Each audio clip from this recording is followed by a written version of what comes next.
In this episode of Student of Life with Joe Hafner, we address the question, what are you afraid of?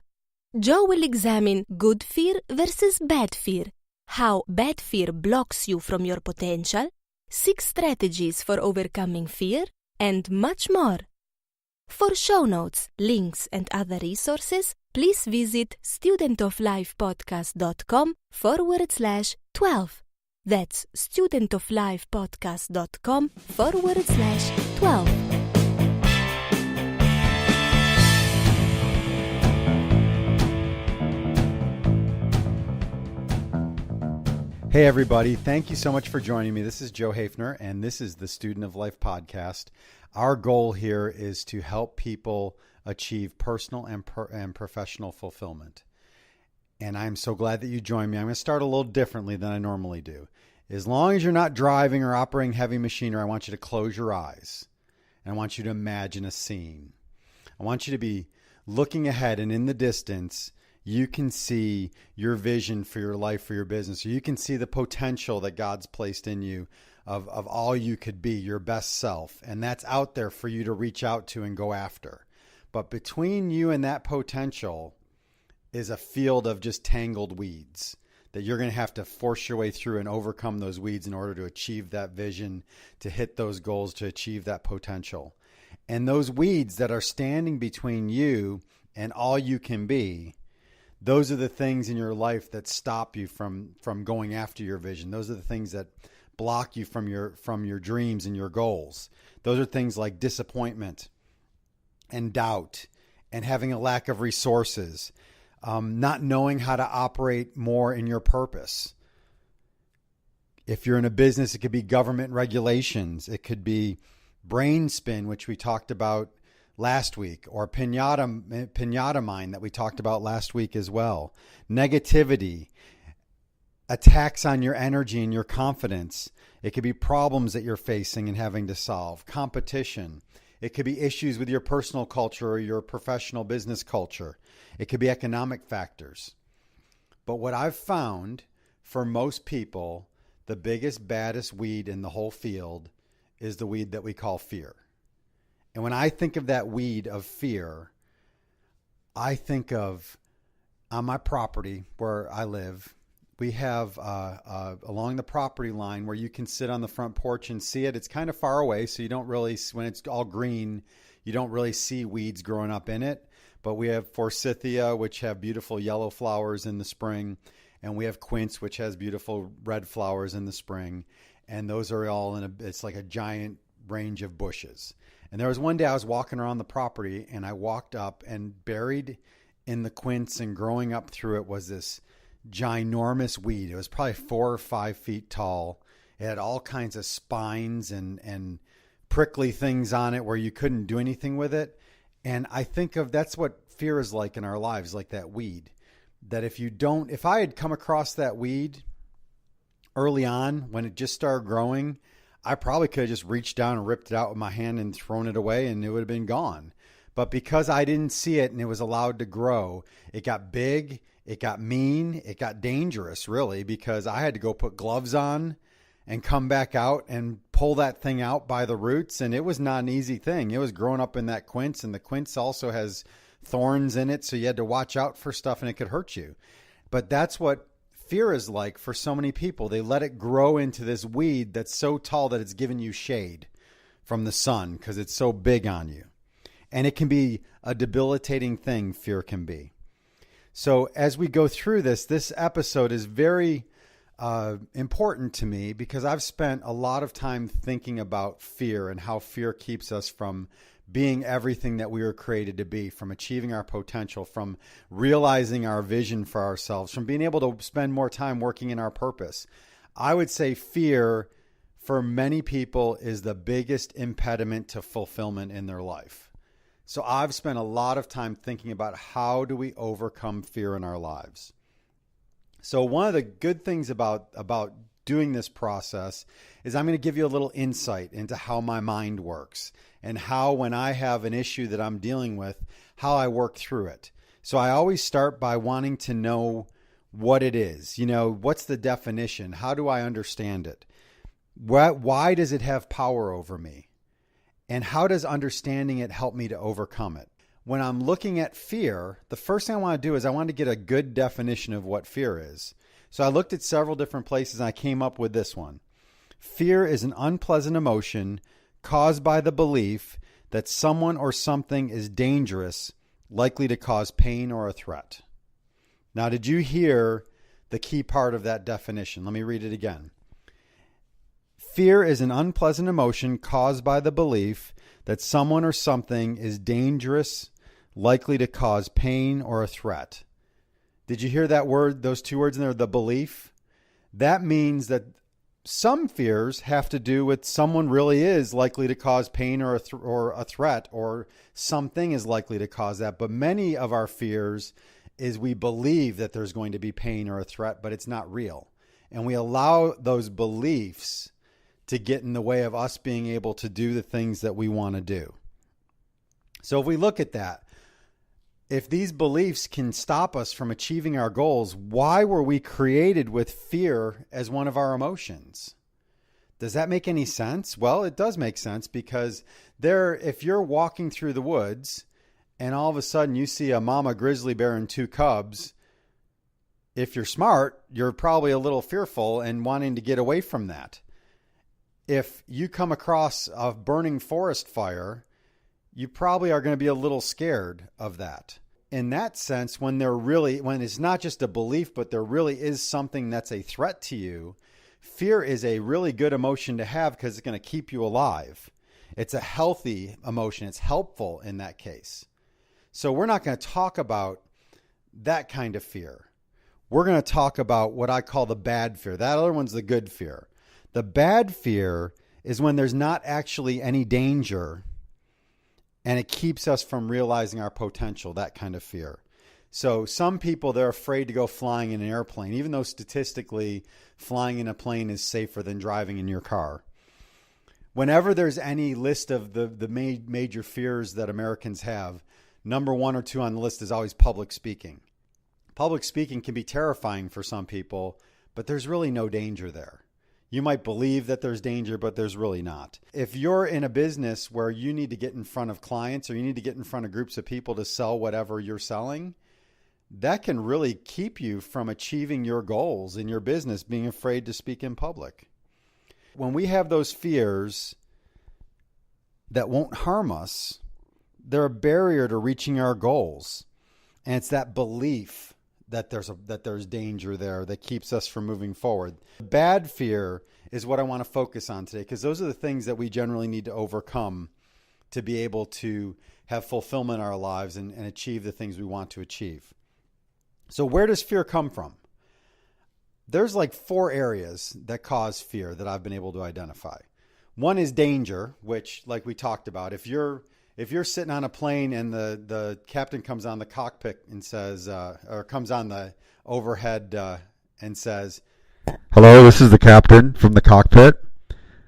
The plane's going down. Everybody take the position. The plane's going down." If the captain says that, that's danger. You're probably going to be full of fear, unless you're like some kind of stunt pilot who knows how to run up to the front of the plane and save everybody. You're probably going to be feared, and it's probably justified to be fearful, right? So that's danger. The second one, when you're facing uncertainty or the unknown. I've been listening to my all-time favorite podcaster, which is Dan Carlin, who does Hardcore History. And he's telling the story right now of the Romans in 58 BC when Julius Caesar took the Roman army up into Gaul to conquer the Gauls. And back then, when armies used to fight, they only fought for certain months of the year, and they pretty much camped out for the winter. They found a place to stay for the winter. Well, they were in Gaul conquering the Celtic people, and they went and holed up in a Celtic town for the winter, waiting to start the battle in the spring when war season started again.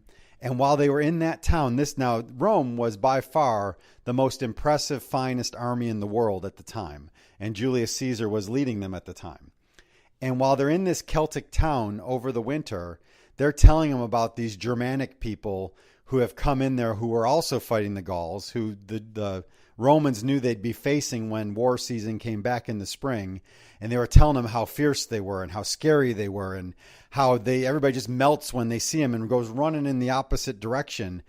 And so by the time spring came around, because the Romans had been told these stories and had this uncertainty and didn't know what they were expected, they were shaking in their boots when they went out to fight in battle. And Caesar had to pull a great job of remotivating them to get them to overcome those fears. But that's all because there was this story told about the unknown.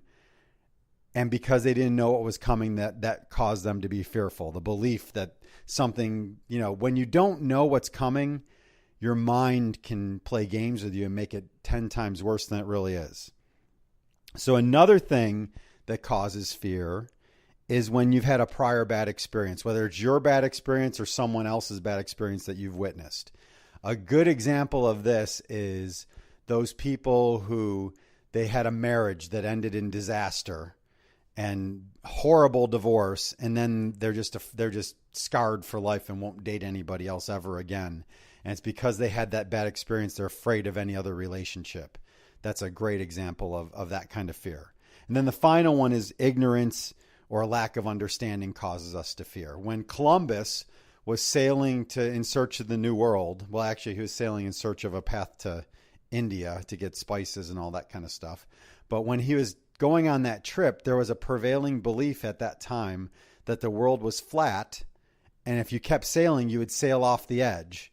So he had lots of people in his crew who were afraid they were going to sail off the edge of the earth. That's fear that comes from lack of knowledge or ignorance, lack of understanding. They had, as it turned out, they had lots of things to be worried of, but sailing off the edge of the world wasn't one of the things for them to be scared of. So when you look at those things, you say, why does fear have power over us? Though we know what the definition is, we know what causes it. Why does it have power over us? Last weekend when we were at church, there was a singer there named Jared Anderson who was singing a song, and one of the lines in the song was, "I'm no longer a slave to fear." And it really got me thinking that fear or any negative emotion that we allow to stop us from doing things we want to do in our lives, that really is like being a slave to that emotion. When you allow fear to grow up like that weed we talked about that's giving you shade, it's so tall, that fear is really your master. So if you have a slave in relationship to its master, what are some of the characteristics of that? Well, one of them is that the slave is completely submissive to the master and has no free will. When you have fear that's stopping you from doing what you want to do, you're not doing the things you really want to because you're letting that fear tell you can't do it. If you have that fear and you're a slave to fear, you're letting someone or something else determine your future. You have a lack of control over your own life.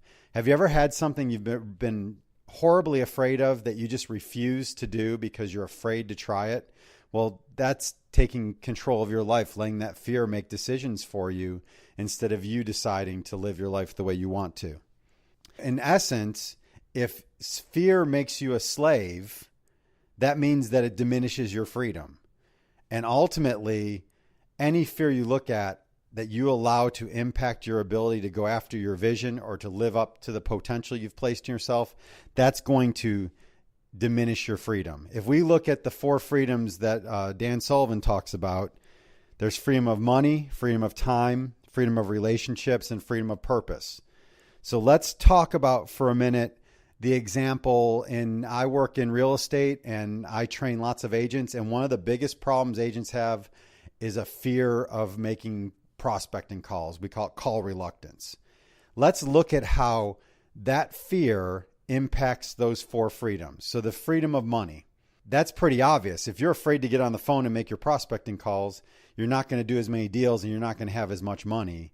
And that's going to stop you from having the freedom of having the money to do what you want to do.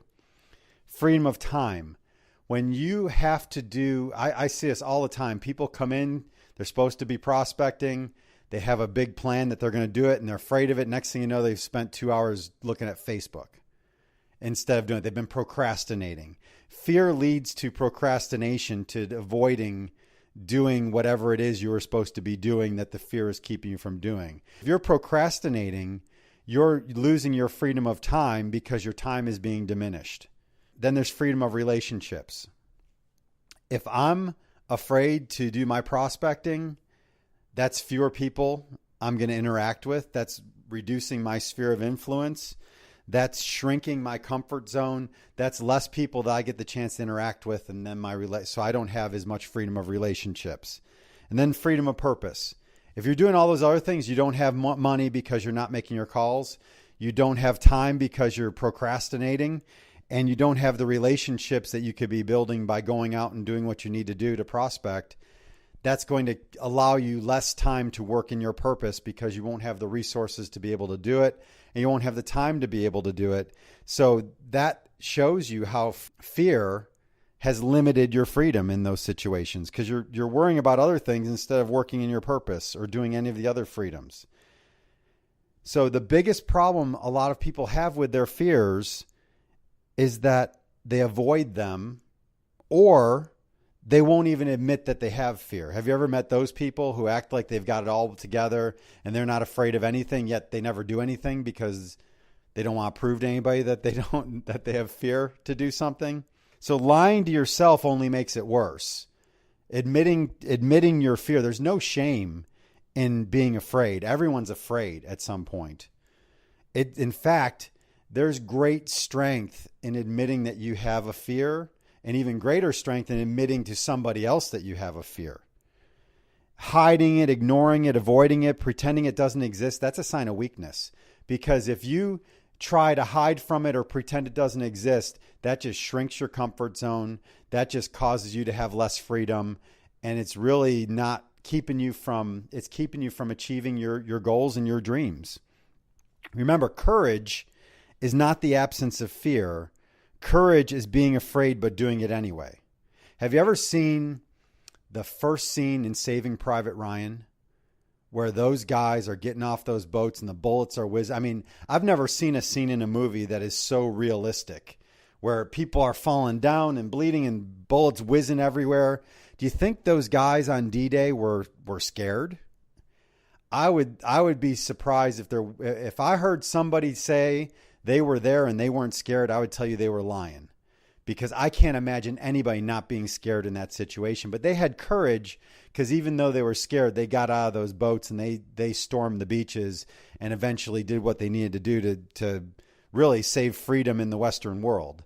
There is nothing to be ashamed of being afraid. What you should be ashamed of is if you're afraid and you don't face it, or if you're afraid and you won't even admit that you're afraid.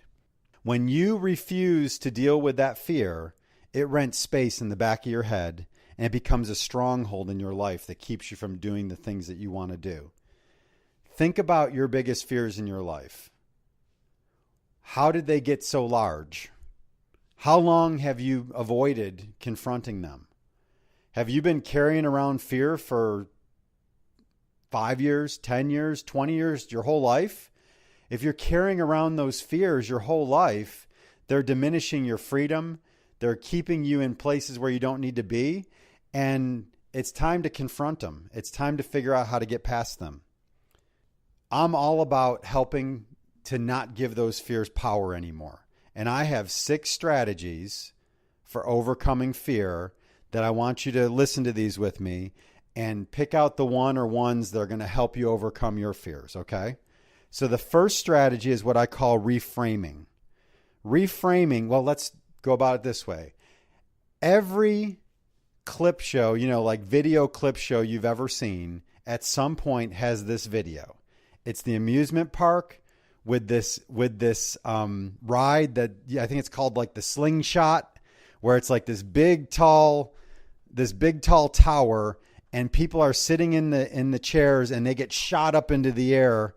But they don't know when it's coming exactly. And when you watch those clip shows, usually they'll have a camera that's on 4 people sitting side by side. And normally 3 of them have big smiles on their faces and look like they're having a blast. And that fourth person looks like they're going to die. And then when it shoots up, they're screaming and they're terrified and everything else. So let's look at that situation.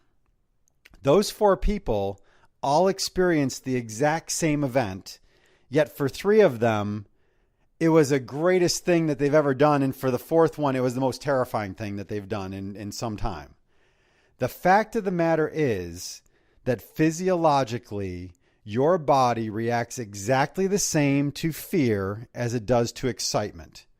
So all these extreme sports people who are out there jumping out of planes and flipping snowmobiles and doing all kinds of crazy stuff, they don't realize that they're terrified.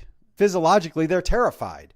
So what you want to do with reframing, there's two ways to go about it. One way is to just say, oh my gosh, I'm so excited I get to do this, instead of saying, oh, I'm so scared I have to do this. And you trick your mind into being excited about it instead of being scared, because the only difference physically between excitement and terror is what's going on in your mind. So another way of dealing with this is if you go, I have a document I've created, a form I've created called the fear versus danger form, right? And if you go to studentoflifepodcast.com/12, there is a link, or you can download it. I got to figure out how I'm going to put it there, but it'll be there where you can go take a look at it and take this document. And what it is, I'll do my best to describe it, is it's a scale going from 10 to 0 on the left side and of the page, on the right side of the page. And in the middle, there is basically kind of a hierarchy of fears or dangers. And I have some examples in there. So if you're on the plane and the captain says, attention passengers, the plane's going down, I would say that's probably a 10 level on the fear scale and on the danger scale, right? And I have the second one. It says, in the woods, you realize you're standing between a mama grizzly and her cubs.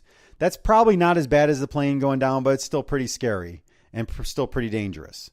Then I have one that says, you're driving on a country road and see a car in your lane coming right at you. That is not quite as bad as standing next to the grizzly bear, but it's still pretty dangerous.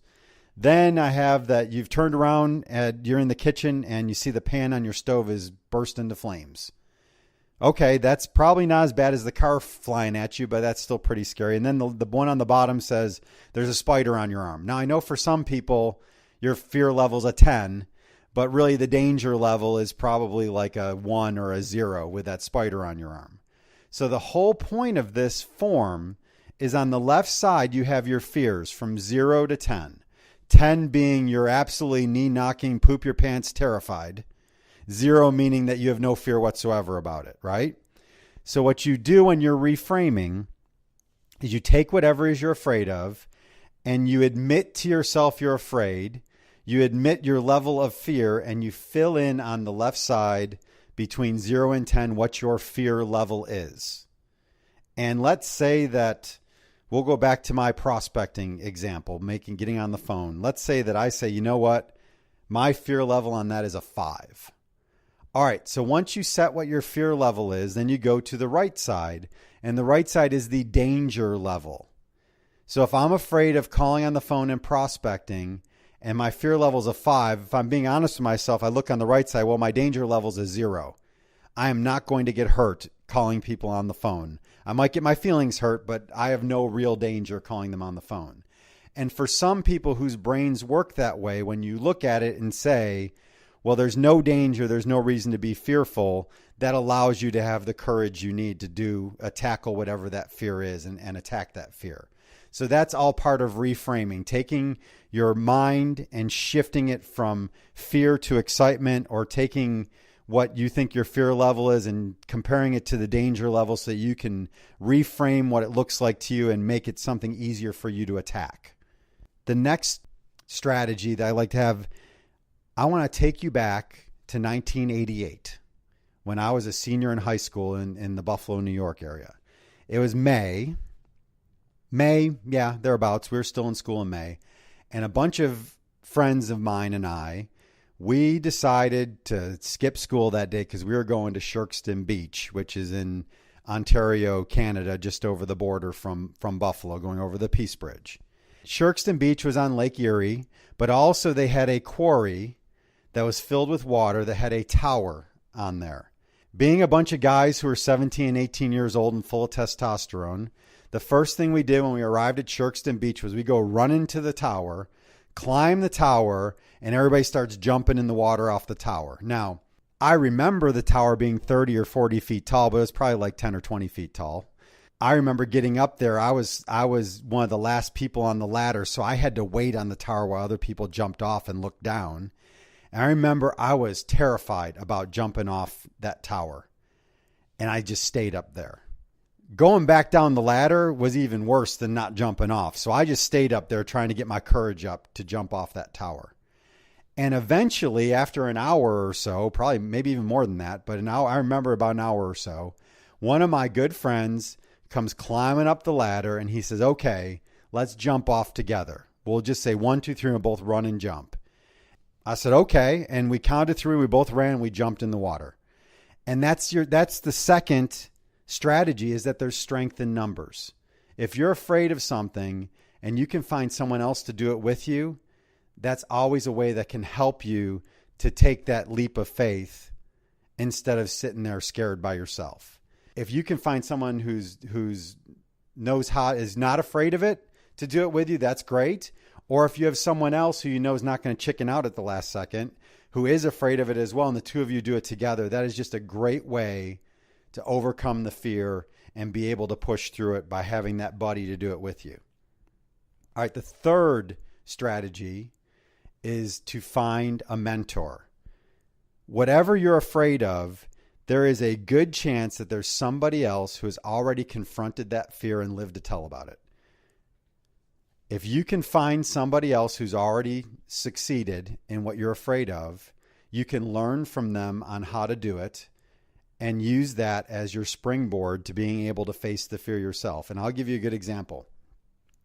This podcast, I thought about this podcast that I'm doing for months before I actually started doing it. And I had fears about doing a podcast because I had fears that it wouldn't be good, or that nobody would listen to it, or that I would be ridiculed, or that people would make fun of me, or it wouldn't work out, or whatever those fears were. And one of the things I did, there's a guy named Paul Culligan who is a podcast guru. I got his book about how to podcast, and I read his book. And because he had already done it before, and he showed how easy it was to do, it gave me what I needed to be able to push through and start doing the podcast and get live and start creating this podcast that you're listening to right now. And so that just shows you, when you find that mentor, it doesn't have to be someone you know. It can be somebody who's written a book, who's got a blog, who has a podcast, who has videos on YouTube, whatever they're doing. Or it can be someone you know who's had success tackling whatever fears in front of you. That's number 3, is to go find a mentor to help you through it. One key thing with finding that mentor, you want to be careful. All you perfectionists out there, don't get caught in paralysis by analysis. Don't be studying so long that you never do anything. There's lots of people who spend all their time studying their fear and never actually attack it. Find the minimum you need to do to get through it, and then dive in and do it. Number 4 is you want to develop a powerful why. A why in your life, a reason why you need to get through that fear that is so powerful that the prize for achieving your why makes the fear pale by comparison, where you just say, I'm going through that fear because this is so important. And I go back to this podcast. One of my purposes in life, one of the reasons that I was created, is to teach people, is to be someone who is a mentor to other people. And if I'm going to achieve the potential that God's placed in me, I had to just push past my fear of ridicule or rejection and just start putting things out there so that my message can find a bigger audience than the audience I had available to me before I started doing the podcast. And that why is strong enough where it helped me push through that. So what is your why? What is your reason that your purpose? And is doing that and achieving that and living out the potential that God's placed in you is running towards that potential going to help you to push through whatever fear you're facing. All right, number 5. This is a statement that you will rarely hear me make, except in this context, and that's lower your expectations. There are many people who allow their pride to keep them, or their perfectionism, to keep them from doing things they're afraid of, because they have this misplaced notion that they should be great at whatever they try the first time they try it. So until they know they can be great, they're not going to do something, and they let that fear of it not going well, or the fear of not being perfect, or whatever that looks like, they allow that to stop them from facing that fear and pushing through. And when you do that, you diminish your life. You get so much joy and satisfaction from trying new things. If you watch kids try new stuff, they might fall on their face, but they still can have fun and get up and try it again. You need to be more childlike, where you know that you're not going to do well when the first time you do it. If you had never played baseball before, you can't expect to step in the batter's box and hit a home run the first time. Unless you're the leader of North Korea. If you've never played golf before, you're not going to get a hole in one. Of course, he shot an 18 his first time playing golf, according to his state-run media. You're not going to step up and hit the ball 300 yards and make birdies on every hole the first time you play golf. You have to expect that you're not going to be good. And one of the things that I loved about Paul Colligan in his book about podcasting is he said, your first podcast is going to suck. You might as well do it, get it over with, and you'll get better from there. That's the same thing. If you're facing a fear and you feel like you need to be perfect and you're afraid that you're going to fall on your face the first time you try it, just get it over with, because then you get the bad one over with, you can start getting better. If you're afraid of public speaking, get a small group of people to speak in front of. Fall on your face if you need to, but get people who are supportive, and then keep doing it until you get better at it. So lower your expectations and quit expecting to be perfect. And then there's number 6. And number 6 is, if you've gone through all these other things, just do it scared. Whatever it is, just resolve. You're going to jump in and you're going to do it. What's the worst that can happen? We already talked about the fear versus danger scale. If there's no real danger, what's the worst that can happen? One of my favorite TED Talks on this subject is Tim Ferriss. He did a TED Talk on what he called fear setting is what he called it. And if you go and look up Tim Ferriss and you look up why you should define your fears on YouTube, you're going to find it's about a 10 or 15 minute video where he goes through this whole process of what he calls fear setting, where he says, okay, I've got this fear. What are the worst things that can happen if I do it? And then he looks at those and he makes that list. And then he goes through and he makes another list of, well, how can I mitigate these things so that they won't be as damaging if they do happen? And that allows him to get to a point where he is able to go ahead and push through the fear and do it scared and realize that it's not as bad as he thought it would be. Let's look at that fear setting back to our example of prospecting that we were talking about. If I'm prospecting, what's the worst thing that could happen if I do it? Well, I might not know what to say. I might feel like I look stupid to somebody on the other end of the line. They might hang up on me. They might curse at me. They might tell me, they might be mean to me, right? These are things that could happen if I go ahead and make those phone calls. So what can I do to overcome those things? Well, I could do some role playing with other people so I can get better at talking to people before I make my phone calls. I could practice some scripts and dialogues so I'm better at those things. I could learn a little bit more about my product and have some information about whatever product I'm selling on those phone calls. All these things are going to put you in a position where you're more likely to have a good phone call. But guess what? If you have a bad phone call, let's say you have a phone call where someone berates you for 3 minutes and then hangs up on you. Your danger is still 0. You might not feel great about it when they do it. At some point down the road, when you have an epic fail like that, you're going to be telling that story to other people and y'all are going to be laughing about it. because that fear was not a reason to keep you from doing the things that are going to help you achieve your goals and reach your vision. So let's talk about stepping out. So you follow one of these 6 strategies and you go ahead and you face your fears and you push through them. There's benefits that come from doing that. The first one is that it's rarely as bad as you thought it was going to be when you first did it.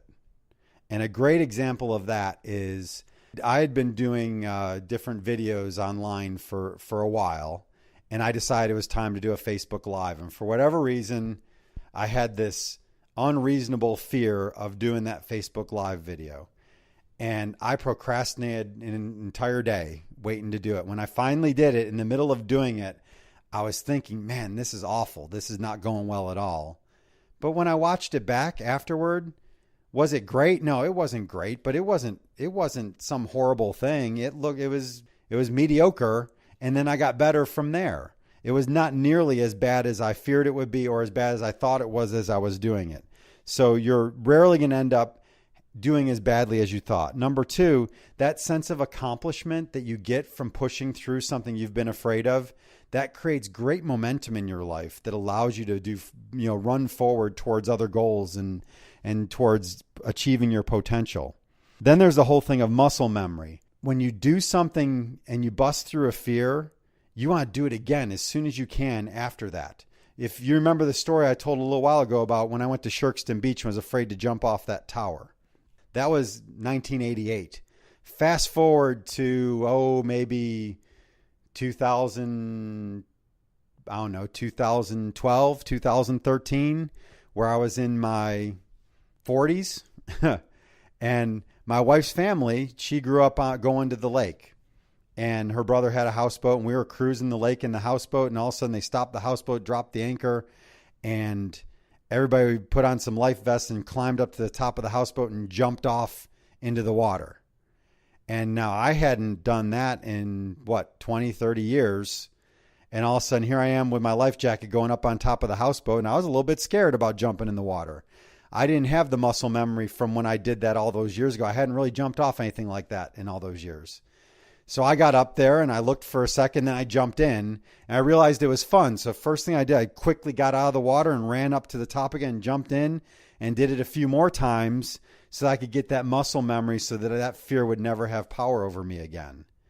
So if you can attack that fear and face it and defeat it and get that muscle memory going, it's going to help you have momentum. It's going to help you push through all those fears. It gives you just confidence to keep attacking your fears. That's the strategies for those things. But let me talk about one other thing. Sometimes we have fears that we can't handle ourselves, that we need help with. And I want to talk about that for a minute. Back during the recession, I told a story last week about when the bank was calling for money. We had no money in the bank account. The bank was calling for money on our notes. The tax bills showed up. We owed $40,000 or $50,000 in property taxes that we didn't have in the account. And I just had this sense of worry that overcame me, this fear of what was coming, fear that I wouldn't be able to get out of this, fear that I was going to fail, that I already had failed. And it was a good sign that you're in a place where you might need help beyond just strategies like this is when you feel like there's no way out, or you feel like you have no hope, or that fear is just so crushing that you feel like there's no way to step out of it. What I had to do, the only way I got past all of that was I had to be humbled. Now, I had to be humbled. I had to turn to God. That's where I started, was I turned to God and I told him, I don't know how I'm going to get out of this. And I asked him to help me. Then the next thing I did was I had to go to my wife and I had to explain to her what my fears were and explain again, I had to admit the fear, which I had never admitted before. And I had to tell her about that fear as well, which for someone who up to that point probably never admitted they were scared about anything, that was a very humbling experience. And then after I got help from her, I had to go to other people and ask for help. I had to go to my banker and tell him, hey, here's what's going on. We're not going to be able to keep making these payments very much longer. We need a plan to solve this problem. And really being willing to humble myself and go to that banker, even though I was scared that the bank would just call all of our loans and we'd go bankrupt. That's what saved us, was that banker helped me work out a plan. And he was the key thing that helped us to get through all of that and work through it house by house and get to a point where we could escape that without the negative consequences that looked like would happen. So when you have that kind of fear where you feel like there's no way out, where you feel like you have no hope, that's where you got to go see your pastor. You've got to go see a psychologist or a psychiatrist, a professional counselor. That's where you have to humble yourself and go get the help that's going to help you get past those things. And if you're having trouble determining where you're at on that, I have one more tool I want to share with you. It's called the Hamilton Rating Scale for Anxiety. And if you Google Hamilton Rating Scale for Anxiety, you will find this form. And it's a really cool form that actually professional counselors use to determine the anxiety level of their patients. And it has 14 different groups of tensions or anxieties, and you rate them from 0, meaning you have none of them, to number 4, meaning it's severe and grossly disabling. And if you go through that with whatever fear you're dealing with, and you rate them from 0 to 4, you can see whether you have moderate anxiety or you have severe anxiety. And if you are in the moderate to severe or severe, you know that there's probably a good chance that you need more help than just your friends can give you or you can find on your own. And it's a great tool to use. Again, Hamilton Rating Scale for Anxiety. I will include a link to where I found it online when I do the show notes when we're done. So here's the bottom line.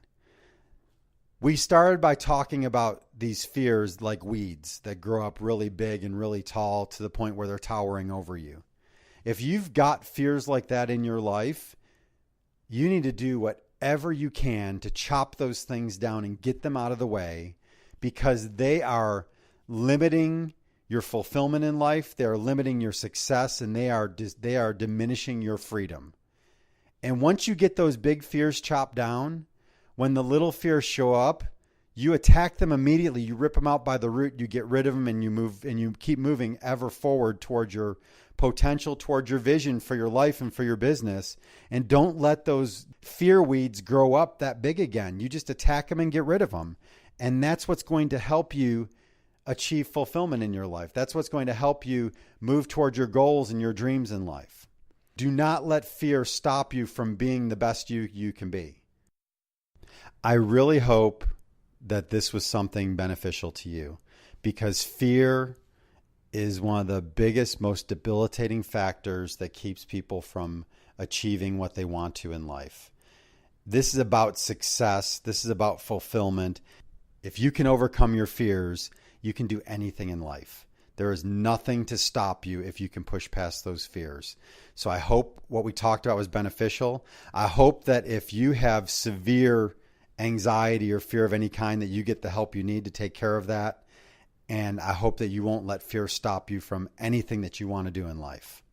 So that's the podcast for this week. I really enjoyed spending some time. I'm looking forward to any feedback that you have. You can email me at joe@studentoflifepodcast.com. And as always, please go to iTunes. Please go to Stitcher. Please subscribe so you can get the podcast whenever, as soon as it's released. And thank you for joining me, and we'll catch you again next week. Thank you. Thank you for listening to the podcast. Please subscribe to Student of Life at iTunes, Stitcher, or wherever you go to for your favorite podcasts. Visit us online at studentoflifepodcast.com. That's studentoflifepodcast.com. We are on Facebook at Student of Life. Email us at joe@studentoflifepodcast.com. If you enjoyed the show, help us spread the word by telling someone you know about Student of Life. And please join us again next time. Thanks!